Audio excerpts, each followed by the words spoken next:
यदि आप ऐसी कहानियाँ और देखना चाहते हैं तो हमारे चैनल को सब्सक्राइब करें और बेल आइकन पर क्लिक करें ताकि राखी का त्योहार आने में अभी कई महीने बाकी थे, मगर शेखर और उसकी पत्नी माला राखी को लेकर अभी से परेशान हुए जा रहे थे। भगवान ऐसी गरीबी भी किसी को न दे। पूजा के ब्याह को पूरे 8 साल बीत गए, पर हम हैं कि आज तक उसकी हथेली पर 2 रुपए न रख पाए। तू चिंता ना कर माला, इस राखी पर हम पूजा का ठाट बाट से स्वागत करेंगे और महंगे महंगे उपहार देंगे। देखना, पूजा खुश हो जाएगी।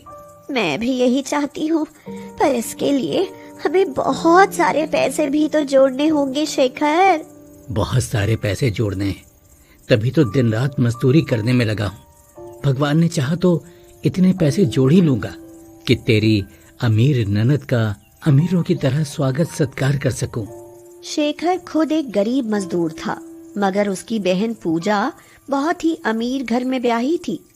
शेखर अपनी गरीबी के चलते अपनी अमीर बहन को कभी कुछ नहीं दे पाता था, मगर इस राखी पर वह बहन को खूब सारे उपहार देकर मायके से विदा करने की सोच रहा था। इसीलिए रात देखता न दिन हमेशा मजदूरी के काम में लगा रहता था। अरे भाया, मेरे घर की सफाई कर दोगे क्या? पूरा 500 का नोट दूंगा, पर देख लो रात तक काम निपट जाएगा। कोई चिंता नहीं सेठ, रात तक ही क्यों, मैं तो सारी रात भी काम करूंगा। शेखर और माला राखी को अमीरों की तरह धूमधाम से मनाने के लिए पेट काट काट कर कुछ रुपए जोड़ लेते हैं, तो उनकी खुशी का ठिकाना नहीं रहता। शेखर पैसे गिनते हुए माला से कहता है, माला, पूरे 25,000 रुपए जमा हो गए और अभी तो राखी में 20 दिन बाकी हैं। इन 20 दिनों में भी अच्छी मजदूरी मिल जाए तो समझो मैं अपनी अमीर ननद को खूब बढ़िया कपड़े दूंगी। हाँ, और उसे तरह तरह के पकवान बनाकर खिलाऊंगी। मैं भी राखी बंधाई पर बहन को मुट्ठी भरकर नोट दूंगा माला। बिल्कुल देना दे। इस राखी पर तो ननद के वारे के न्यारे हो ही जाएंगे। हाथ में पैसे आने पर शेखर और माला दोनों फूले नहीं समाते थे। चिंता पीछे छूट गई थी। अब तो बस राखी पर पूजा के आने का इंतजार था। मगर फिर अचानक ही एक सुबह उनका सारा उत्साह और सारी खुशी नदारद हो जाती है। दोनों सुबह उठते हैं तो उनका 2 साल का बेटा बुखार से तप रहा होता है। शाम को तो मुन्ना बिल्कुल ठीक ठाक था, पता नहीं रात रात में इसे क्या हो गया। माला, मुन्ना को तेज बुखार है, इसे तुरंत डॉक्टर को दिखाना होगा। शेखर और माला मुन्ना को अस्पताल ले जाते हैं। मुन्ना का कई दिन इलाज चलता है। इलाज के बाद मुन्ना ठीक तो हो जाता है, मगर उन दोनों ने राखी के लिए जो पैसे जमा करके रखे थे वे सब मुन्ना के इलाज में खर्च हो जाते हैं और घर में एक फूटी कौड़ी भी नहीं बचती। सारे पैसे तो मुन्ना के इलाज में चले गए। अब राखी का क्या होगा? माला, मुन्ना तो ठीक हो गया ना। अब रही बात राखी की, मुझ गरीब से जो बन पाएगा बहन को जरूर दूंगा। तुम बस मुन्ना का ख्याल रखो। राखी के त्योहार को बस 1 हफ्ता ही बचा था। शेखर को इस हफ्ते में कुछ कमाई करने की उम्मीद थी, मगर बारिश के कारण वह भी जाती रही। वह घर से रोज मजदूरी के लिए निकलता, पर बारिश के चलते कोई मजदूरी न मिलती। शाम को मायूस होकर खाली हाथ घर लौट आता। माला, मुन्ना ठीक तो है ना? हाँ, अब तो मजे में खेलता रहता है। शैतान बहुत शरारत करने लगा है। क्यों बे शैतान, शरारत करने लगा है तू? राखी पर तेरी बुआ को आने दे, तेरी उन्हीं से शिकायत करूंगा। यह कहते कहते शेखर अचानक ही दुखी हो उठता है और उसकी आंखें छलक आती हैं। ऐसा देख माला भी भावुक हो उठती है और पूछती है, अरे क्या हुआ? अचानक आंखें क्यों छलक आई शेखर? माला, परसों राखी है और जेब खाली। अमीर बहन को क्या खिलाऊंगा और क्या दूंगा? कल का दिन तो बाकी है ना। भगवान ने चाहा तो कल तुम्हें मजदूरी जरूर मिल जाएगी शेखर। माला के यह कहने पर शेखर को यह उम्मीद तो हो ही जाती है कि शायद कल कुछ न कुछ मजदूरी जरूर लग जाएगी। और जेब में कुछ पैसे आ जाएंगे। मगर अगले दिन भी उसे कोई मजदूरी नहीं मिलती। शाम हो जाती है और वह खाली हाथ घर की तरफ चल पड़ता है। इस बारिश ने तो मुझ गरीब की मजदूरी ही छीन ली। कल राखी बहन को राखी देने के लिए जेब में एक पैसा नहीं है। शेखर यह कहते हुए एक हॉस्पिटल के सामने से गुजरता है तो उसे एक अमीर आदमी रोता हुआ दिखाई देता है। शेखर उस आदमी से पूछता है, भाई यूं अकेले में क्यों रो रहे हो? भाई, मेरा नाम रमेश है। मेरी पत्नी का एक्सीडेंट हो गया है। सिर में गहरी चोट आई है। ऑपरेशन के लिए खून चाहिए, पर अस्पताल में बी पॉजिटिव ग्रुप का खून ही उपलब्ध नहीं है। पर आप तो अमीर आदमी हैं, कहीं से भी खून खरीद कर ला सकते हैं। इतना टाइम तो नहीं है, जब तक खून आएगा शायद मेरी पत्नी मर चुकी होगी। सेठ, मैं गरीब मजबूर आदमी हूँ, इसीलिए पैसे मांग रहा हूँ, वरना कुछ न लेता। बस इंसानियत के नाते खून दे देता। मेरा ब्लड ग्रुप यही है। यह सुनकर तो रमेश की जान में जान आ जाती है। शेखर भी उसे अपनी सारी सच्चाई बता देता है। उसकी सच्चाई सुनकर रमेश कहता है, भाई हो तो तेरे जैसा, राखी पर बहन के लिए खून तक बेचने को तैयार है। भाई तुम भले लाख ले लो, पर मेरी पत्नी की जान बचा लो। लाख नहीं सेठ, बस 5,000 लूंगा, और वो भी बतौर कर्ज। धीरे धीरे आपका कर्ज लौटा दूंगा। मंजूर हो तो बोलो। मंजूर है भाई।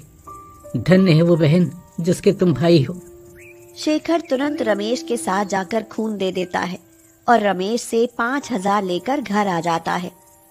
अगले दिन पूजा शानदार गाड़ी में बैठकर अपनी बेटी उज्ज्वला के साथ मायके में आती है। पूजा सबके लिए कपड़े, मिठाइयाँ और बहुत सारे गिफ्ट लेकर आती है। खाने का समय आता है तो माला रूखी सूखी नमकीन रोटियां और प्याज पूजा के सामने रख देती है और कहती है, ननद लो खाना खा लो। वाह, नमक वाली रोटी और प्याज। भाभी, सच में ऐसे खाने के लिए तो मैं तरस ही गई थी। पूजा गरीब भाई के घर का खाना खाने के लिए बहुत खुश होती है, मगर उसकी 7 साल की बेटी सूखी रोटियों को देखकर नाराज हो जाती है और कहती है, मॉम, आप ऐसा गंदा खाना कैसे खाएंगी?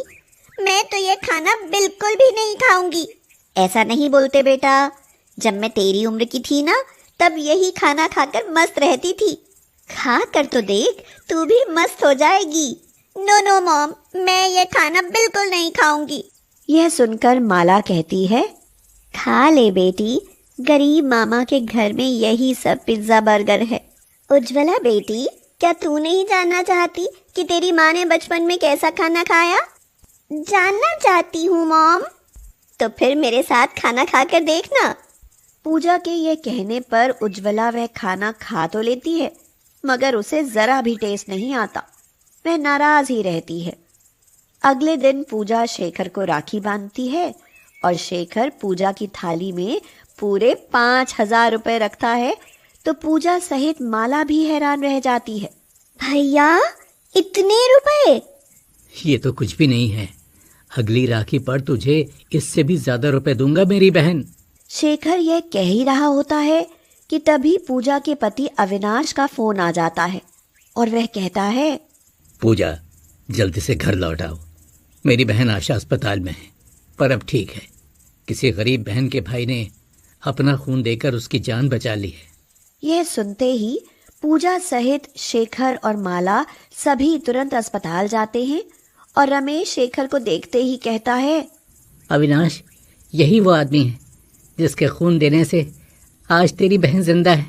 यह सुनकर अविनाश और पूजा दोनों को बहुत खुशी होती है और अविनाश गरीब शेखर को गले से लगा लेता है। पूजा शेखर से कहती है, भैया तुम महान हो, पर बहन की एक बात हमेशा याद रखना, राखी का मतलब बहन भाई का प्यार होता है, पैसा कभी नहीं। गोपाल 16 साल का लड़का था। उसके माता पिता बचपन में ही गुजर गए थे। बस अब दादी थी, वह भी बहुत बूढ़ी और कमजोर थी। अपनी गुजर बसर के लिए वह बड़े लोगों के यहाँ मजदूरी कर लेता था। उससे सब अपना काम करवा लेते, लेकिन पैसे देने में आनाकानी करते थे। मजदूरी के साथ ही साथ वह पढ़ाई भी करता था। एक दिन गोपाल ने अपनी दादी से पूछा, दादी दादी क्या कुछ बनाया है? बहुत जोर की भूख लगी है। नहीं बेटा, आज कुछ है ही नहीं। जाओ सुरजीत प्रधान के यहाँ से अपनी मजदूरी के रुपए ले आओ, उनसे कुछ सामान आ जाए तो खाना बने। गोपाल रुपए मांगने के लिए ग्राम प्रधान सुरजीत के यहाँ पहुंचा। सुरजीत बेगार करवाने में और अत्याचार करने में बहुत माहिर था। वह बोला, अबे तुझसे पहले ही कह दिया था कि पैसे होंगे तो मैं भिजवा दूंगा, फिर भी मुंह उठाए चला आया। अरे तुझे आने की क्या जरूरत थी? आप समझने की कोशिश कीजिए, हमारे यहाँ आज खाने के लिए कुछ भी नहीं है। मुझे सामान लाना है, बहुत जोर की भूख लगी है। अगर ऐसा है तो तू मेरे यहाँ से खाना ले जा, बहुत सारा खाना रात का बचा हुआ पड़ा है। मैं वो खाना नहीं खाऊंगा, आप मेरे पैसे दे दीजिए बस। अभी नहीं है पैसे, जब कह दिया तो समझ में नहीं आता। एक तो भूख लगी थी, ऊपर से सुरजीत की अकड़ भरी बात को सुनकर गोपाल को गुस्सा आ गया। मैंने काम किया है, अपनी मेहनत के पैसे मांग रहा हूँ, मैं भीख नहीं मांग रहा हूँ आपसे, इसलिए मेरे रुपए दे दीजिए। अरे तेरी इतनी हिम्मत, जबान लड़ाता है, अभी बताता हूँ तुझे। सुरजीत ने गोपाल की कसकर पिटाई लगा दी। उसकी नाक से खून बहने लगा। आज वह इतना अपमान सह नहीं पाया। वह नदी के किनारे बने हुए मंदिर में पहुंचा और वहां खूब रोया। मैं तो रोज आपकी पूजा करता हूँ माँ, फिर ये मुझे किस बात की सजा मिल रही है? मेरा कोई नहीं है माँ जो मुझे गले से लगाए, मेरे दुख दर्द को पूछे। मुझे काम के बदले पैसे नहीं बल्कि मार खाने को मिली। मेरी दादी भी भूखी और बीमार है और मैं कुछ नहीं कर सकता। इससे अच्छा तो मैं मर ही जाऊं। गोपाल नदी की तरफ बढ़ा। वह नदी में कूदने ही वाला था कि तभी उसे एक आवाज सुनाई दी, भैया मुझे यहाँ से उठाओ, मुझे बहुत चोट लगी है, मैं उठ नहीं पा रही। गोपाल रुक गया। उसने आवाज की दिशा में जाकर देखा तो वहां एक गड्ढा था, उसमें एक लड़की गिरी पड़ी थी। वह उठ नहीं पा रही थी। गोपाल ने उसे उठाया। उसके पैर में मोच आ गई थी, लेकिन अब उसको आराम था। गोपाल ने पूछा, तुम यहाँ कैसे आ गई बहन? क्या तुम्हारे साथ कोई नहीं है? मेरा इस दुनिया में कोई नहीं है भैया। मैं यहाँ रोज देवी माँ की पूजा करने के लिए आती हूँ। पता नहीं मैं कैसे गड्ढे में गिर पड़ी। तुम रहती कहाँ हो और तुम्हारा नाम क्या है? मेरा नाम लक्ष्मी है। मैं यहीं मंदिर के आसपास रहती हूँ। रात में मंदिर में लेट जाती हूँ। मुझे अपने साथ ले चलोगे भैया? मेरा ही रहने का ठिकाना नहीं है तो मैं तुम्हें कैसे ले जाऊं? कल से भूखा हूँ। मुझे अपने साथ ले चलो भैया, तो मुझे सुरक्षा मिल जाएगी। ऐसा कहकर वह रोने लगी। गोपाल को लक्ष्मी पर तरस आ गया। वह उसे अपने घर ले आया। गोपाल की दादी उसे देखकर बहुत खुश हो गई। घर आकर लक्ष्मी ने अपने दुपट्टे में बंधी हुई ढेर सारी खाने पीने की सामग्री, मिठाई, नारियल और फल उड़ेल दिए। मैं रोज मंदिर का चढ़ावा उठा लाती हूँ, वही खाती हूँ। आज भी यही चढ़ावा लाने गई थी। बाप रे बाप, तुम इतना ज्यादा खाती हो? ये तो 4-5 लोग खा लेंगे, तभी बच जाएगा। ये तुम्हारे और दादी के लिए भी है। लक्ष्मी, दादी और गोपाल ने पेट भर खाया। सवेरे सवेरे लक्ष्मी बोली, अब तुम रोज पढ़ने जाया करो भैया। अब मैं आ गई हूँ, तुम्हें मजदूरी करने की कोई जरूरत नहीं है। लेकिन घर का खर्चा कैसे चलेगा? मैं कढ़ाई का बहुत अच्छा काम जानती हूँ। मैं कढ़ाई किया करूँगी, उससे पैसे पैदा होंगे। तुम कढ़ाई करोगी और मैं कुछ नहीं करूँगा? तुम केवल पढ़ाई करोगे। तुम्हें पढ़ लिख कर बड़ा आदमी बनना है। जब तुम नौकरी करने लगोगे तब मेरी देखभाल करना, ठीक है? अभी मैं घर में बैठे बैठे क्या करूँगी? गोपाल ने लक्ष्मी की बात मान ली। गोपाल अब रोज सवेरे ही खा पी कर पढ़ने चला जाता।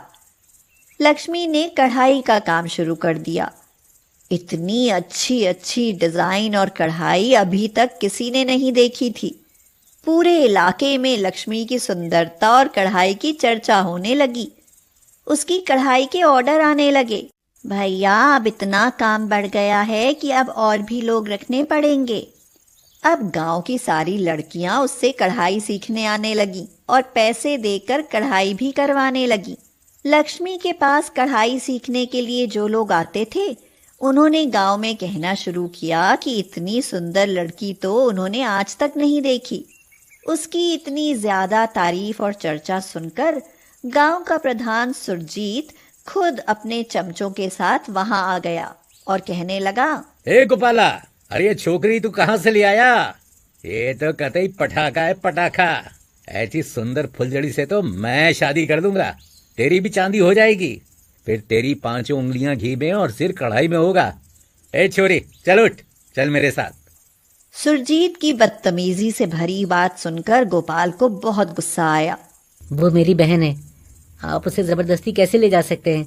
मैं अपनी बहन को नहीं ले जाने दूंगा। लक्ष्मी, लक्ष्मी तुम अंदर जाओ। अबे हट सामने से, मेरा दिमाग सटक गया है अब।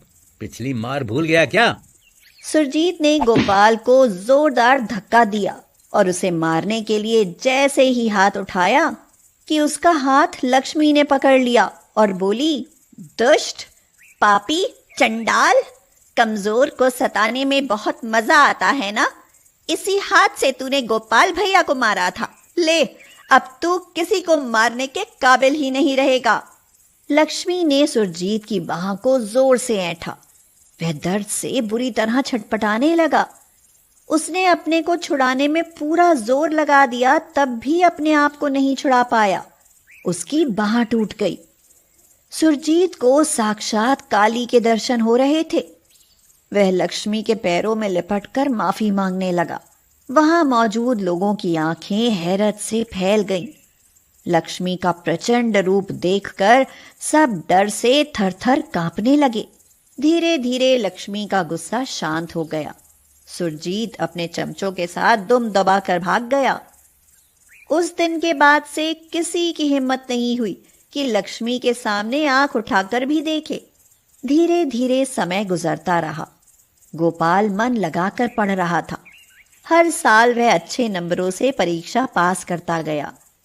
लक्ष्मी को आए हुए 9 साल हो चुके थे। अब गोपाल 25 वर्ष का समझदार नौजवान था। उसने बैंक मैनेजर की पोस्ट के लिए परीक्षा दी और उसमें सफल हो गया। अब वह बैंक में मैनेजर था। रक्षाबंधन का त्योहार आ गया। लक्ष्मी ने कहा, भैया राखी बंधवा लो, इसके बाद मेरे जाने का टाइम आ गया है। बहन, तुम कहाँ जाओगे? अभी तो मुझे तुम्हारी शादी करनी है, हाथ पीले करने हैं। अब मेरी नौकरी लग गई है। तुमने ही तो कहा था कि बाद में मैं तुम्हारा ख्याल रखूं। हाँ भैया, मैंने कहा था, पर मुझे अब जाना होगा। लक्ष्मी ने उसके राखी बांध दी। भैया, अब मुझे रक्षाबंधन का उपहार दो। बताओ बहन, मैं तुम्हें क्या दूं? तुम्हारे लिए तो मेरी जान हाजिर है। आज मैं जो कुछ भी हूँ सब तुम्हारी वजह से हूँ। नदी किनारे मंदिर में रोज आया करोगे और वहाँ कोई तुम्हें मुसीबत में दिख जाए या इस कदर परेशान हो कि आत्महत्या करने वाला हो तो उसको समझाकर उसकी मदद करना। बस यही मेरा उपहार है। ये कैसा उपहार है? फिर भी मैं वचन देता हूँ, मैं ऐसे ही करूँगा। लेकिन तुम जा कहाँ रही हो? मेरे जाने का समय आ गया है। ऐसा कहते ही लक्ष्मी का रूप बदल गया। अब वहां साक्षात लक्ष्मी माता विराजमान थी। उनके दोनों हाथों से धन बरस रहा था। उनके तेज से गोपाल की आंखें चौंधिया गईं। थोड़ी देर बाद गोपाल ने आंखें खोली तो वहां सोने चांदी का ढेर था। गोपाल की दादी और गोपाल ने श्रद्धा से हाथ जोड़कर रुंधे गले से कहा, मेरा सौभाग्य कि मैं इतने वर्षों से देवी लक्ष्मी माँ के साथ रहा और मुझे मालूम ही नहीं हुआ।